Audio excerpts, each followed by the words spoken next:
Hello, my name is Jim Allen. I'm the marketing notary. You can find me out on HPN, the High Performance Notary, and where I teach notaries how to optimize, manage, and get higher converting Google business profiles.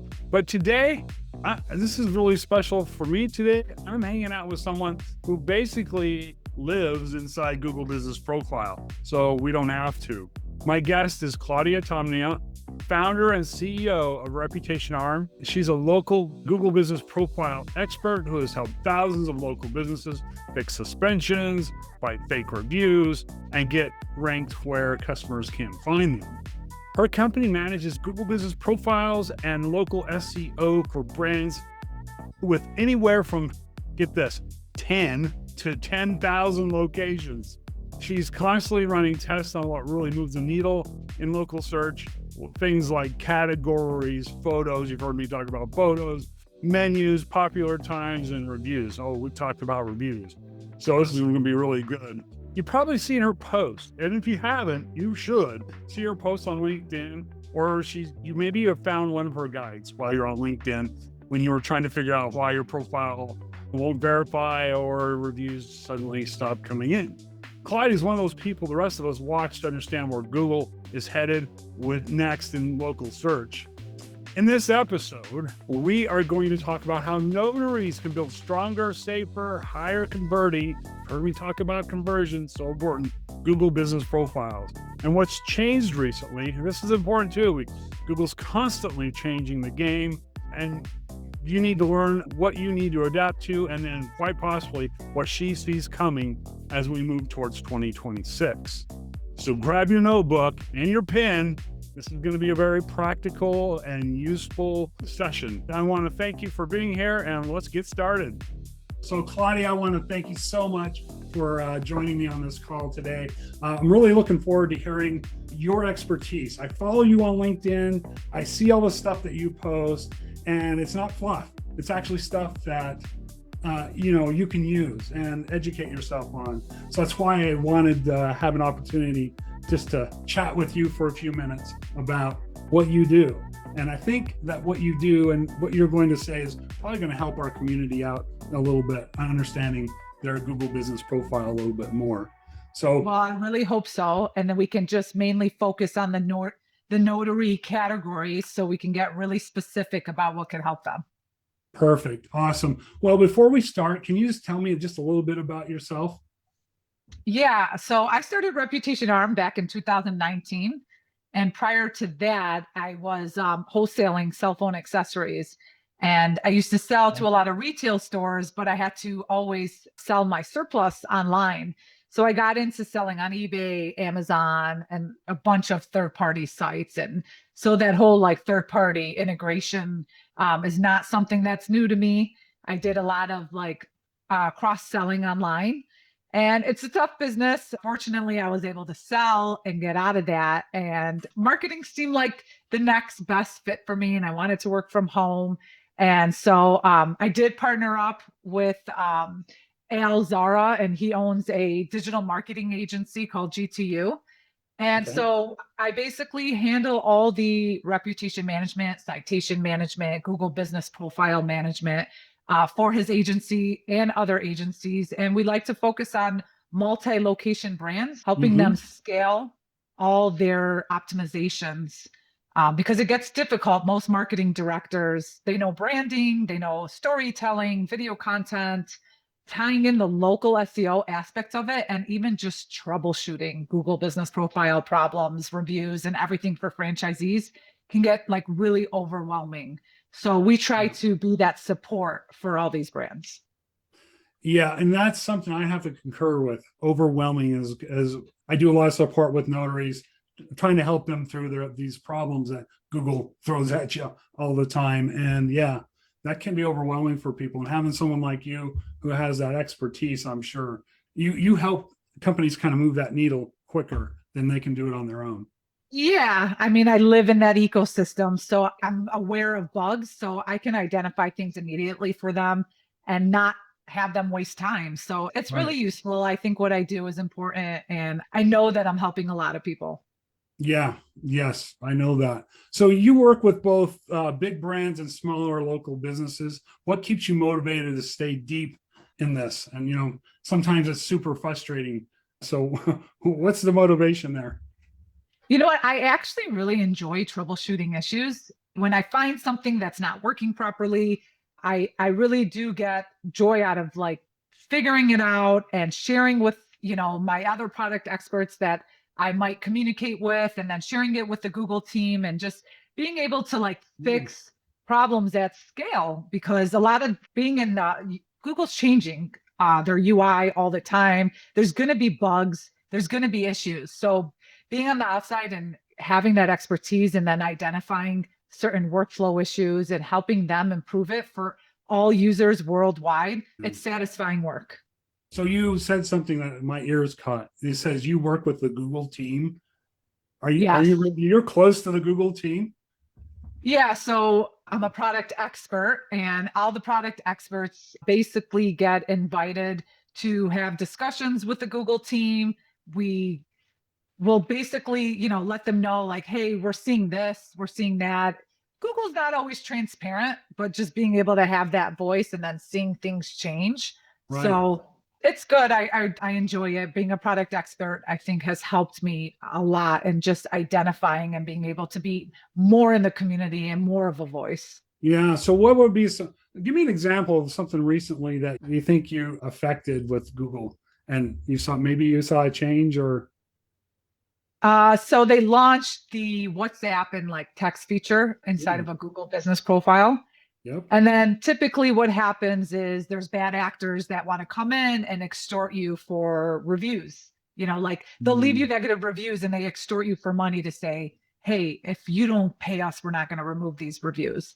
Most business owners panic, it's like their livelihood, like getting a negative review to a small business owner that only has 50 reviews can really affect them. Yeah. So just being able to like share examples with them, and then telling them their messaging on WhatsApp. And so the evidence is there, and Google was able to really move quickly on it. And if you flag the review, I find that 95% of the time they're removing those type of reviews. So they're able to identify it, and just being able to share examples of things like this, Yeah. it helps the ecosystem. Yeah. And I noticed that just recently there was a change in how Google was handling fake reviews, and they came out with this new form, and you're able Yeah. to affect that a little easier than it was before. So that's great. So staying on top of changes for Google Business Profile is a job in itself. Yeah. I just watch what you guys are doing, like on your LinkedIn post. I see this like, oh, there's another change coming. So staying on top of that. What habits or routines have you developed so you don't burn out? Because I'm sure you're knee deep in this stuff all the time. Well, it's part of my job, right? So I need to manage Google Business Profiles for my clients. And so the best way for me to do that and be most effective is seeing how they're visible in search. So I oftentimes will go on Google Maps, and then I make sure I go on like desktop Google and search the business, see how they're showing up. I like to see how their videos are being displayed, their cover photos, making sure like everything's accurate and the way I want it to look. And so when I'm doing that, I'm also noticing like new features. Sometimes Yeah. I'll hit like the share button, and then I noticed X was removed and now it's being replaced with Reddit, which makes a ton of sense. So that's when I get to say, oh, I'm going to post this on LinkedIn. But it's just because I'm doing this all the time for my clients. Like I don't just look at ranking reports, I go and search the business, and I make sure that everything is flowing correctly. And especially now in the age of AI, everything's becoming a little bit more in AI energetic, and agents are coming and doing tasks for you. Right. So I work with a lot of restaurants, and I want to see how the booking systems are working and making sure that my clients are bookable, because a lot of my clients take credit cards before they like let the person reserve. And I've noticed that when you do that, your open table reservation list doesn't show up properly. So like I wouldn't know that unless I'm searching and then being able to identify and then going back to my client and saying, hey, I can't get you to finish this transaction. I think it's important. We should reconsider this. That's interesting. Yeah. Well, when you're in it every day, you're finding these little nuances that Yes. you get to figure out, right? Yes. That nobody else knows how to figure out. They go to you, hey, Claudia. So let's see here. So from your seat as a Google profile expert, what are the top 2 or 3 Google business profile problems over and over again that maybe someone in my space, like a notary, could avoid if they understood the rules a little better? Okay. So, I mean, the top 3: suspension, verification, reviews going missing. Those are Yeah. like the main things that you'll see people seeking help for in the forums. Suspensions, like every category is a little bit different. There are some high sensitive categories. So no matter what, you may find that you're going to create this profile, and as a double check, I believe Google purposely gets you suspended so that they can have that double layer of check. Right. They don't, Are you they don't actually tell us real? that. Right. Yeah, I Yeah. think it's by design, right? A lot of what Google does is by design, but they're not going to tell you that. Right. Verification is also very tricky. I don't know. Sometimes it could be a bug in a workflow process that they're improving on, but a lot of times it's just the user not really giving Google what it needs to verify the business. And so Yeah. the trust is not there. Every video is actually manually verified by a human. Oh, it is? Yes. Oh, wow. Okay. So So what are they looking for in that video? What are the elements you think that Google looks for to approve a verification? they tell you before you start the verification Oh, the 3 things that they're looking for. So so they those are the things. yes. They want to know that you own the business. So they specifically tell you to unlock the front door because they want you to show proof of ownership. Because anybody could say that will walk into any business and kind of just show a video and say, yeah, I own this place. No, you have to show proof of ownership. You have to go and enter into areas that are employee only areas. Mhm. And it's the trust factor. So if you're not doing that, if you're rushing through the video and they can't verify that last step, you're going to get denied and you're going to have to do it again. And it's just this constant battle. And Well, oh, sorry, go ahead. I just think a lot of like service area businesses like notaries have trouble with that because they're not a storefront. So I know we're going to discuss this later, but what are the best things to do to pass video verification if you are an SAB, specifically a notary? I wrote down some notes that I could share. Okay. You want to get into that here? Yeah, we can definitely. Let's do it. While we're talking about it, let's go into it. Okay. So I want to make sure I cover everything. I wrote a few things down. So if I was a notary or if I had a notary client, I would advise them to do the following. You can take your video verification at your residence. So if you created your Google business profile at your home, then you can do your video verification at your home. But what a lot of people don't know is that you can also do it at your client's place. So if you're going to somebody's office to notarize, or you're going somewhere to meet a client to notarize, you can also do the video verification there too. But you just have to be within your service area. Yes. So the first step is just identifying where you're at. So like show your street sign or show the address on the building. Allow that person who's watching the video to verify exactly where you're at. Okay. Okay. So that would be step number 1. The next step is, which I think a lot of notaries might not be aware of, is show your vehicle. So like proof of ownership. You should show your license plate, show that your car is locked, unlock the car and start the vehicle, like, because that's your means of transportation to get to your client's place. Oh, interesting. So that's one other thing that they should be doing in the video. Another thing is showing documents. So Google wants to make sure that you're actually a legit registered business and that you file taxes.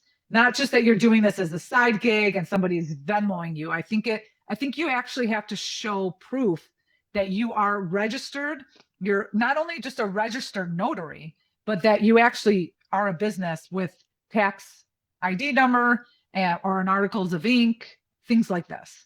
So if you have that ready, let's say if you put it in the car or if you're in the house, have it on a table, and then carefully send the video over these documents. Give the person enough time to kind of read through the document. Got it. So verifications are very similar to suspensions. When you get suspended, these are the same documents that you have to send to Google to get reinstated. So oftentimes I'm telling people, like, if you want to get reinstated faster, you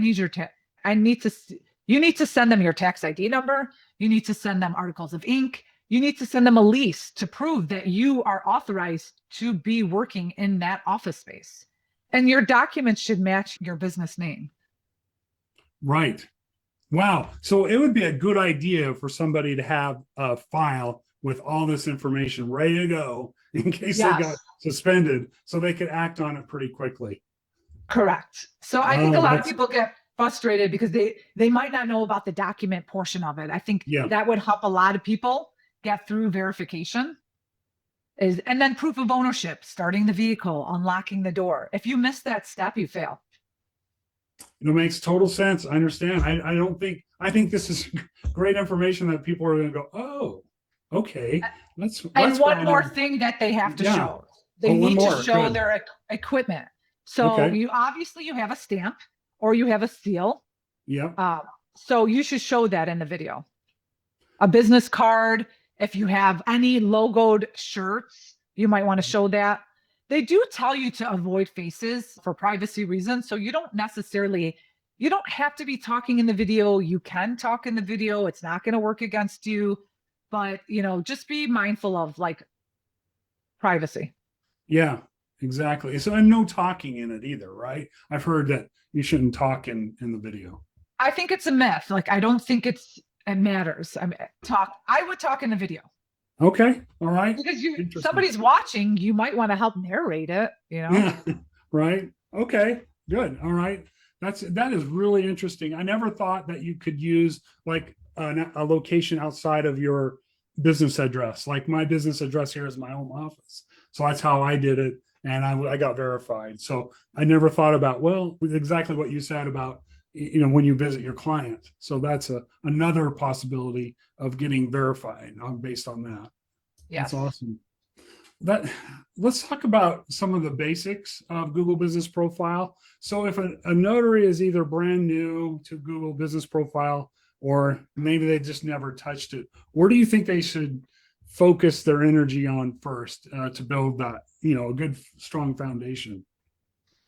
So most definitely reviews. Everybody should be focused on reviews, especially in the age of AI. You want to make sure that you're building up your reviews. And if possible, like if you're on Yelp, make sure you try to get a review there just to be like, keep your content fresh. And new reviews are fresh content. Okay. It's not so much the quantity of reviews, it's the recency of it. Recency. I've heard that word a lot lately, recency. Yes. It's more of a Darren Shaw word, isn't it? Yes, for sure. Darren always preaches review recency, always. Yeah, he does. Review recency and review diversity. Yes. I mean, review diversity, meaning get something on Yelp, get something on the BBB, get Google Business Profile, of course. That's what you're referring to? Yeah. Yes. And that's mainly for the AI, to recognize that you're a little more broad than just one review platform. Yes. And if you're working with, say you're working with a broker, or I don't know, do you work with like real estate agents or bankers or specific people that you're constantly being referred out from? Yes. Maybe if they mentioned you in their social media feed or in their post, that's being mentioned. You can focus on little things like that as well. Okay. So like a LinkedIn post where you're being mentioned as part of a post that an attorney or escrow officer is doing. Yes.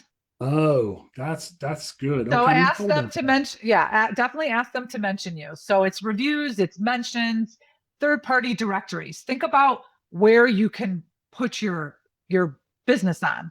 I Yeah. would recommend every notary be on the BBB. You don't have to pay, but just go onto the website and make sure you're listed there, because you do get vetted by the BB. So, and I use the BBB link as a way to get clients reinstated. So if somebody's suspended, I always like to include third-party directories to show Google, yes, they're a legitimate business. They're on Yelp. They're on the BBB.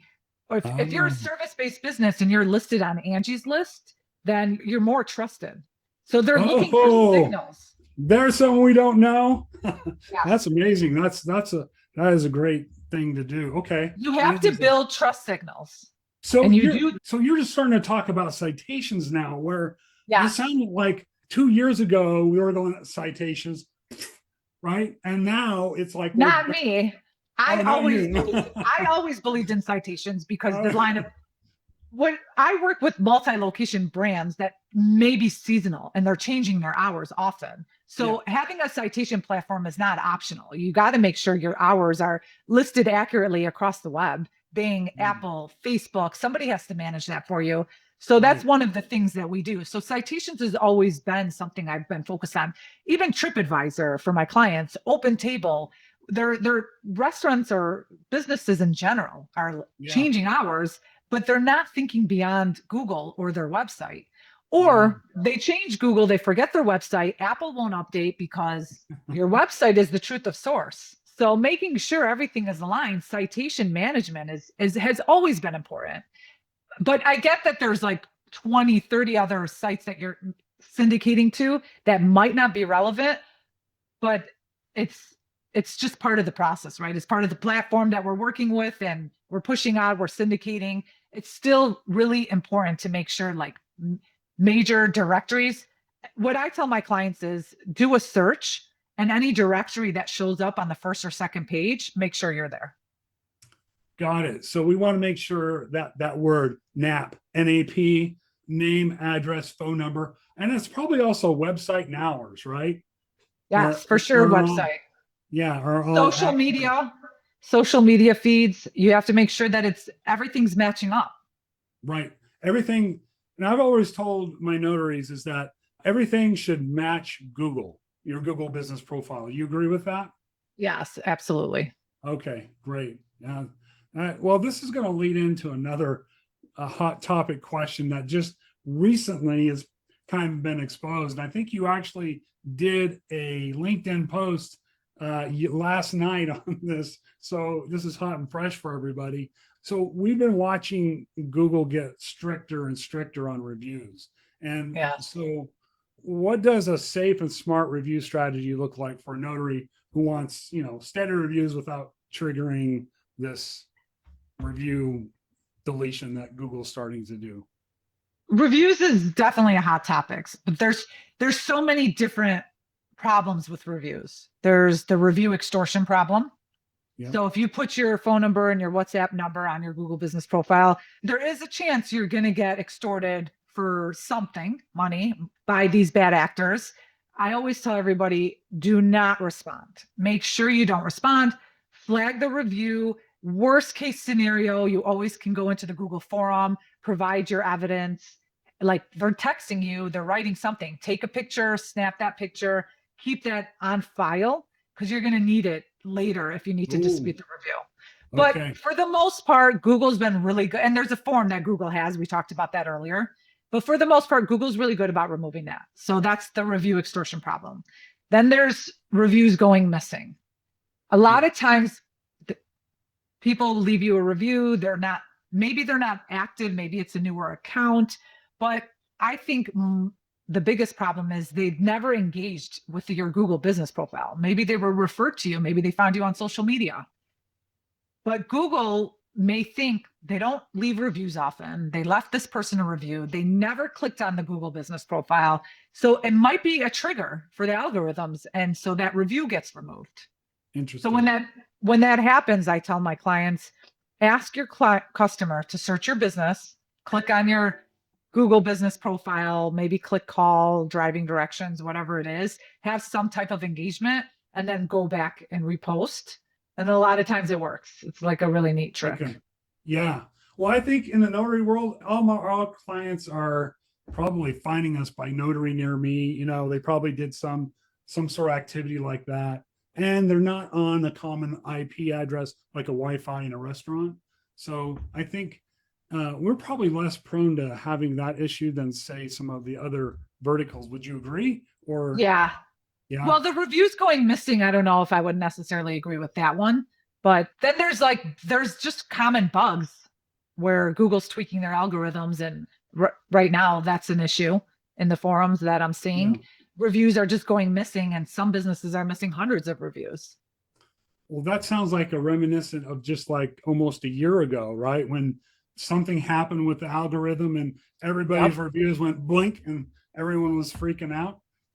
Yeah. So I suggest every business owner should either be manually exporting their reviews or working with a third party system like Reputation Arm, right? All the reviews come in, and our app even tracks deleted reviews. So having your reviews imported into a space so that if you need to go back to support and they ask you send me a link to the review or send me the reviewer's name, they need to see that to reinstate it. And when you don't have that data, you're like a lot less likely to get that review reinstated. Oh, so you're suggesting use like your company provides a way to track these and download we them, we store all the reviews, store them. Okay. So you and could so if then the reviews get deleted, we track that as well. so you can go back to Google and say, hey, this was the user, this was the review, this was the date that Yes. okay, and then Google will be able to restore those reviews generally, or are they if kind of you have snappy on it? if you have the review, you have a way much higher success rate of getting them restored. But there are times where they're like, no, it violates our content policy or whatever it may be. I don't know why, but whatever reason they won't say. There's no Yeah, transparency. yeah, So there's times where you're like, okay, there's nothing more you can do. You tried. right, yeah. Let's talk about AI a little bit now and kind of shift gears off of reviews. But I know you've talked about how AI driven search is changing the local SEO landscape. So for a small notary business, what should a notary keep doing? I'm going to re-ask this question because I just goofed it up. So you've been talking about how AI driven search is changing local SEO. For a small notary business, what should they keep doing the same? And what needs to change as AI answers and AI overviews show up more and more? For a notary, I would say really focus on your website. Make sure that it's clear what you do, all the services you offer. Make sure all those same services are listed on your Google business profile.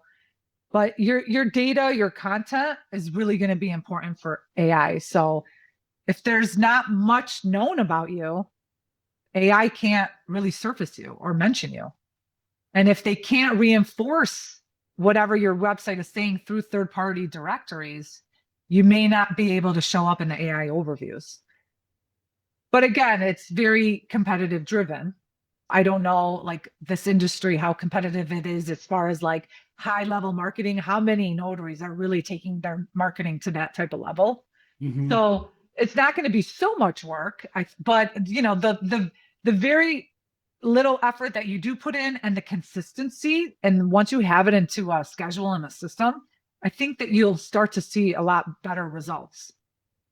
That's interesting. So let's say like you're a notary you're not a side hustle. You're a active going concern out in your community, and the notary world that's in your local environment has let's say let's call it kind of weak website presence. So one strategy might be for you to really come over the top with like what you said, a strong website that lists your services and products on your page that If I was a notary, I would make sure I have video testimonials on my website. video testimonials. Okay. So if you work with a banker or a real estate agent or whatever relationships you have, try to leverage those and get, you know, a 20, 30-second video of that person saying, I could always rely on Jim Allen. He's always on time, comes to my office, very prompt, gets the job done for us. That's our go-to for notaries. Okay, that's great. And I think that's something that I've done, and I found that's kind of made a difference in my business. Is that just being able to It level up? converts. Yeah, it Yeah, works. It it works. works. And add those videos to your Google business profile. Because Right. what type of content can a notary really put on their Google business profile? But in the age of AI, it's all about storytelling and content, images. So you have to kind of think outside the box. So video testimonial might be a good one. Maybe even just a video of yourself introducing yourself, saying, "Hey, I'm Jim Allen. I've been doing notary work for 20 plus years. I work with blah, blah, blah, blah, blah." Yeah. So imagine somebody's looking for a notary and your Google business profile has that video. They're going to stop. They're going to engage. They're going to feel a connection. You're going to Right. convert over the guy that has nothing. Oh, thank you. I have been preaching that to my notaries. I don't know how long. I'm glad I'm getting backed up today. That's awesome. Let me talk to you about this. Since you're bringing up these photos and videos, everyone's asking me, "Hey, Jim, what about AI photos? Can I go to Nano Banana and create some marketing images so I can just upload to my profile?" Is that accepted? Does Google mark you down for that? I think it's accepted, right? They built the tool, but you have to be creative in a sense where have your image in there. Right. And then maybe have you're still floating or so you could do fun things. So it's still you. You're still building that connection. It's still relatable, but then maybe a little bit animated or funny. Just Gotcha. because what else? I mean, how can you just post you and your client shaking hands? I would think Nano Banana would be totally fine.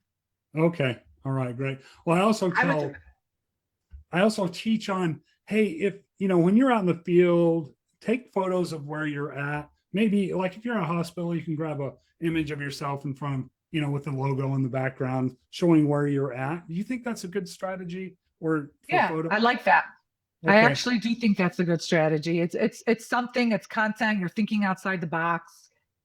I think anything that'll make the searcher scrolling and keeping them on your business profile dwell time, that's what you want. So I think it's a great idea. And this next question is kind of two parts. So I'm going to ask the first part here. As we look towards 2026, which is, man, is right around the corner, what trends around Google business profile worry you the most for small businesses like me, service-based businesses, and what opportunities do you see opening up, if any? Hopefully. Yes. So I would say reviews has to be on the forefront. Okay. If you're notarizing, I don't know what's the average number of notaries that you might do in a month? 50. Okay, so that's a lot. So you should be converting at minimum 5 to 10% of those into reviews. I agree. So that would be a good number. I mean, you have personal relationships. I think it's easier. You just have to put forth the effort, right? Email them, text them, whatever it may be. So focus on asking for reviews because it's a ranking factor. And AI looks for consensus and they're looking through your reviews. So if you're mentioned that you're a notary inside the review, it's going to go a long way. And then the last thing I would say is make sure you're sorry, I just drew a blank because we're talking about 2026. Oh, I knew I had something in my mind I wanted to mention. Being able to get booked online, I think, is going to be a big thing. So maybe integrating with a bookable vendor so that the agents can just book you. Okay. And personally, for me, I like being able to book online. I don't want to call. I want to look at the times. I want to look at my schedule, figure it out, book, and just be done. Book, pay, and tip all in one. You got me. So what do you think? Should you have a domain-based kind of scheduling program or something like Calendly or Acuity? What's your opinion on that real quick? Well, they have to be integrated with the Google API. So it has to be an approved vendor for it to show up in the Book Now link. Oh. So whatever you're working with, Google allows you to have to add manually a book link. Yeah. But I don't believe you're going to get that prominent book now on your like call to action. Interesting. So you're saying use the third party app that's integrated within Google, quite possibly because you convert more people on Because you for get that bookings within. prominent book now button or that Ah, reserve button or order now button, but they have to yes. be integrated with the Google API to get that button. Okay. And so Okay. Google's doing all kinds of experiments now. I did a LinkedIn post about like actually booking reservations. Like I told AI mode, only show me restaurants that have booking reservations available for this date around this time. And so What? that I could see all the booking options available. And so any restaurant that didn't have a booking integration wasn't showing up in my feed. Oh my gosh. That's really where it's going, isn't it? Yes. It's really simplifying the questions. As long as you can ask the right question, you can get the information. And that just is amazing. It's just, It is. Google right now has features out that they're testing where I don't know if they're testing, it's live, but they will call your service provider. So if you're looking for a plumber, yes. it'll say, check, do you want AI to check prices? And they're going to go and they're going to call 3 to 4 businesses for you and give you back pricing. So if you are integrated that way, you need to make sure that you're available, that you pick up, because you're probably going to get dinged if you're not. I know with LSA ads, if you're not converting, they listen in on the calls. So if you're telling that person, oh no, we don't really do that. Darren Oh, Shaw man. actually mentioned this yesterday. He did a webinar with Joy and Lucas, and he actually said, just tell the person that you'll call them back, that you're going to check with management. Because say you don't want to, they called and they're too far and you're not traveling out that far. Don't mention on the call that you're not going to go out that far, but tell them Oh, you'll get right back to them in the next 5 minutes. You're just going to talk to your manager and then call them back and let them know that you can't. you know what? Google was probably listening on to Darren Shaw say that. Now they're going to write it into their algorithm. So that'll. No, they can't track that. They're not going to be able to Okay. track that. Well, hey, the second question I was going to ask you, and this is something that just burns me a little bit, but it's about the service-based business versus the address-based, right? Yeah. So if you're a SEB, you're ranking lower than what your friend across the street is with an address. Do you see that changing anytime soon where our service-based businesses are going to be at the same level of competition? I don't see it changing soon, unfortunately. I think Google devs are so focused on AI and building AI tools, making existing features work well. Bugs and certain issues, I think, take a back seat right now. And it always has. Like the SAB thing has been something that product experts probably have preached along the years, but it's never been prioritized. I don't even know if they even realize that it's an issue. Hiding, I think there's a major bug where you hide your address and it kind of moves the pin, or for whatever reason puts you out in like different areas. Oh, It, I know it's that's a fact. Darren Shaw and I had a discussion about that. And my personal business is out in the middle of the desert over here in Idaho. If you look at the pin longitude latitude where it's pinned at, it's completely wrong. So it's like, So the only way to fix that is create a new Google business profile and transfer your reviews over. yeah, I probably won't do that. No, I don't know. I don't know. Maybe, but I just something that is like, oh man, what a pain. Why can't they treat us the same? But I they don't. know. Okay, I'm Yeah, off my it's beef. unfortunate. um, I so feel bad for SABs. I tell people get an office.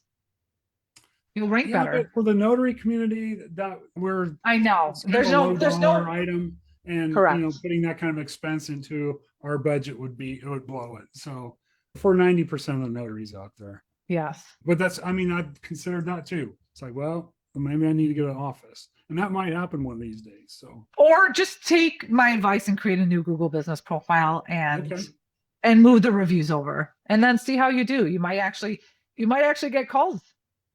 okay, okay. Well, I get good calls. I mean, I could just be better. It could just be better. How Uh, far off is your pin?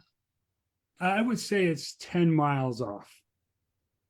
Maybe it's a better place to rank at. Maybe if you actually No. it's not. No, I mean, well, if you're wanting a notary out in the sagebrush, yes, but not in this case. No, I used Pepler to locate the pin, and then Yes. they gave me a longitude, a latitude, and I put that into Google Maps, and I was like, "Ooh, it's way over here. What's going on with that?" So, And you tested it with ranking reports? I did some light testing. I'm not like you, but I did some testing on it, and yes, in fact, I went from I did a test between address and service base, and it was like definitely a difference. So So I want to give your audience some advice here. Yeah. Don't ever contact support about this bug. It's a pointless game. Okay. All right. Well, we'll just leave it as it is and move on. How's that? Yeah. Or create the new profile. Or create the new That's profile. your solution. Just right. Don't go through support channel. Tried it. I know other product experts that have tried it. It really doesn't work. Okay. Claudia, and we're going to wrap up here in just a few minutes.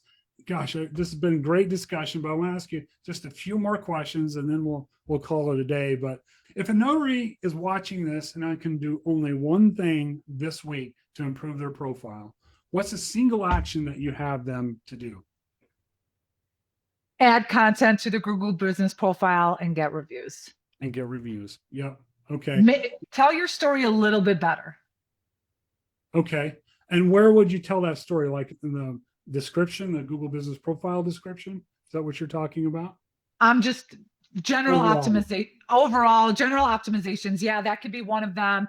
But I think content with photos and videos might be the right angle. But focus on everything. Like give it a refresh and ask for reviews, add photos, add a video of yourself. Make sure all your attributes are aligned. Your service area is accurate. Be careful. You might trigger suspensions when you do a bunch of edits at one time. Maybe stagger it. Yeah. Because what happens is you're going to save your data and Google might be going out into the World Wide Web. And if they cannot confidently take whatever edits you're making and see it in third-party directories, it could trigger a suspension. Yes. I tell people or your website data. Yeah. Yeah. If your website data is not matching up too, it's a risk too. Got you. Okay. But I'm not telling them that to scare them. They should do it because everything, fresh content is what works. Right. Yes. Okay. So what's one common Google business profile myth that you wish every notary or every business out there would stop believing right now? Your setting service areas does not mean you're going to rank in that city or zip code. I believe that's a myth. I had a LinkedIn post about it. I researched it in the API leak, and I do not believe setting your service area is going to help you rank in that section. So it's your rankings based on the address that you create your Google business profile in. But you would agree that the map where your service area is could be a converting factor for people to, when they view that, they say, oh, this person's in my area. So you think that's can play a role in conversion? Yes, set it, but that map only actually shows up on desktop. If somebody's scrolling through Google Maps app, they don't see that image of that map service area. True. It's only on desktop. But again, it should be set. Okay. And honestly, in the age of AI, you don't know how they're reading data now. It might be something that AI will be looking at later. Okay. Well, for the small business who wants to learn more about you, and we're possibly working with you, so where's the best place to find you online, and what's the first step they should take to get a hold of you? So I'm very active on LinkedIn. Follow my posts. You'll learn a lot of great things. You could subscribe to my newsletter there as well. And if they want to get in touch, they could just reach me on my website, reputationarm.com, fill out any of the contact us forms, and someone from my team will reach out. Perfect. All right. Well, I'm going to put all that stuff in my show notes, and so that you guys can reach out to her if you'd like. Claudia, I just want to say thank you so much. You've given, man, so much information that's so useful. Notaries need to know this. Business people need to know this stuff. And thank you again for your time today. It was a real Thanks. great honor to have you here. Thanks for inviting me. I appreciate it. You bet. Thank you. Thanks.